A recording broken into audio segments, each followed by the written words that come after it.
Okay, you should have already watched lesson 5 over the chain rule and filled in your first 3 examples um, on the first page of your note sheet.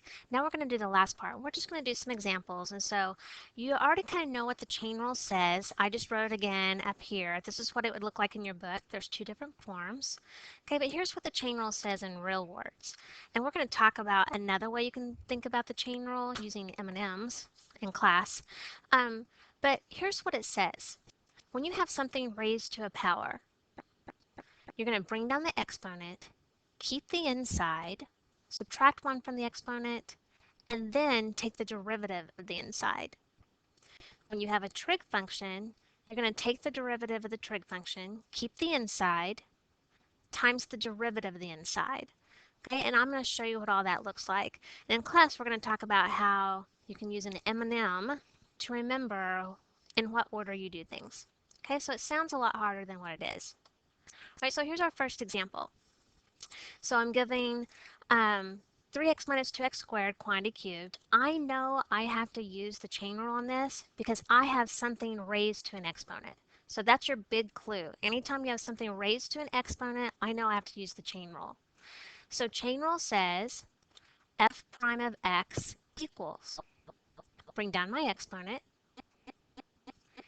keep the inside,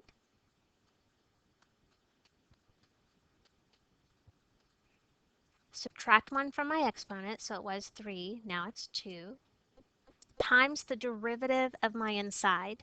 The derivative of 3x is 3 minus the derivative of 2x squared is 4x. And that's it. Now we could simplify this if we wanted, but for right now, I'm just going to leave it just like that. So let's go over the rules again. Bring down your exponent, keep the inside, and subtract 1 from your exponent, times the derivative of your inside. All right, so let's look at example 2. All right, my big hint here that I'm going to use the chain rule is I see that square root sign. Or actually this is a cubed root, but anytime I see a radical, we're going to use the chain rule. First thing we have to do though is we have to rewrite this problem. So I can rewrite this as y equals x squared minus 1 to a power. My power is going to be to the 2/3. This number outside will always be your bottom number. So I have x squared minus 1 to the 2/3. So now I'm ready to use the chain rule. Y prime equals. Chain rule says bring down your exponent, 2/3. Keep my inside. Subtract 1 from my exponent. So 2/3 minus 1 or minus 3/3. That's going to be negative 1/3 times the derivative of my inside. The derivative of your inside is 2x. Now, here are the rules. We never want negative exponents in our answer, so I have to move whatever has that negative exponent to the bottom. I can multiply this 2 and this 2x together to get 4x. So I have 4x. My 3 stays on bottom. This moves to bottom, and I have to the positive 1/3. Now I can leave my answer just like that, but if I look it up in the back of the book, they're probably going to have this, 4x over 3 times the cubed root of x squared minus 1. Whoops, that's in the squared there. So this and this, same thing. Okay, example 3. All right, my big hint, I could use the quotient rule on this, okay, but I don't want to use the quotient rule unless I have to. So first thing I can do is rewrite this. G of t is -7. I'm going to move that up to the top. I have a -2. So this is the chain rule because I have something raised to a power.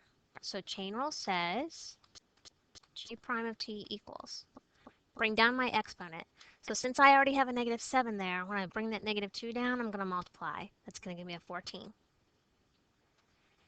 Keep the inside. Subtract 1 from your exponent, so now I have a negative 3, times the derivative of your inside. Derivative of 2t is 2. Okay, now I'm going to fix this. I have a negative exponent, so that can't stay. So I'm going to move this to the bottom, and I can multiply my 14 and 2 together. 28 over 2t minus 3 to the positive 3.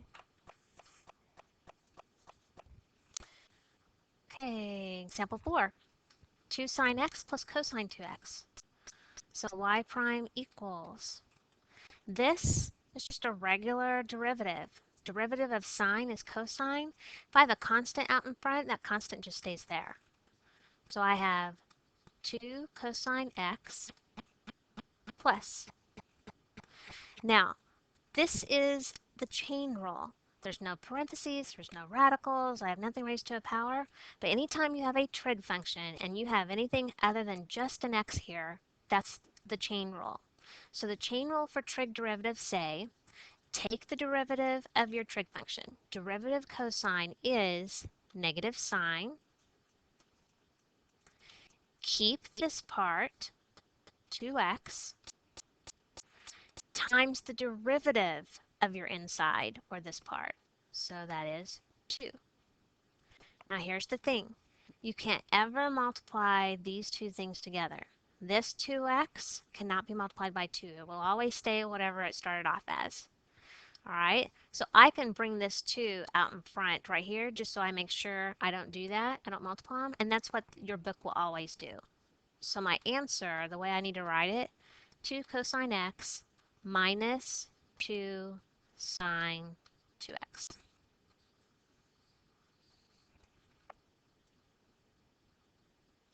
Okay, last example. Sine cubed 4t.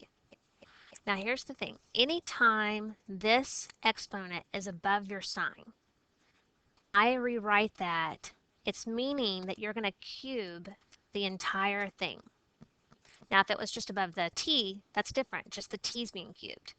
All right, but if the 3 is above the sign or the trig function, that means you're cubing or squaring, whatever that is, the entire thing. So I automatically know this is the chain rule because I have something raised to a power. So we're going to follow our rules. Now this one, I'm actually going to use the chain rule twice, and I'll show you. Chain rule says f prime of t equals. Bring down my exponent.